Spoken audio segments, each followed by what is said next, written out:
એક બેન રોજ સવારે મંદિરે દર્શન કરવા જાય. એક વખત પૂજારીને કીધું કે હવે હું કાલથી મંદિર નહીં આવું. તો પૂજારીએ કીધું કેમ? તો કે અહીંયા મંદિરે આવું છું તો કોઈ એના ફોનમાં બિઝનેસની ચર્ચા કરે છે, એકબીજા ગપસપ કરે છે, એક બહેનો બીજા બહેનની સાડી બાબતની એવી વાદી ઈર્ષા કરે છે, એટલે મારે મંદિર નથી આવવું.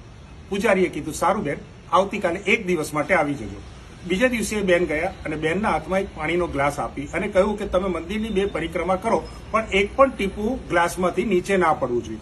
બેન એ ગ્લાસનું ધ્યાન રાખીને બેનને પરિક્રમા પૂરી કરી અને પછી કહ્યું કે તમે આજે કોઈ ગપસપ કરતા કે બિઝનેસની ચર્ચા કરતા કે ઈર્ષા કરતા કોઈ દેખાયું? તો બેન કે ના. હા, તો એટલા માટે તમારું એકાગ્રતા માત્ર આ ગ્લાસમાં હતું.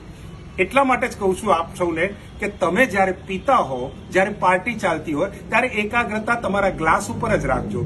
જો એટલા માટે જ તમે બારમાં જતા હશો તો એકાગ્રતા ભંગ કરવા માટે ઘણા લોકોને સામે ઊભા રાખવામાં આવે છે, પણ તમારી એકાગ્રતા ક્યારેય તોડશો નહીં. એટલે જ એક મહાન જ્ઞાનીએ કહ્યું છે, સબકા સાથ સબકા વિકાસ, અપની બોટલ અપના ગ્લાસ. ધન્યવાદ.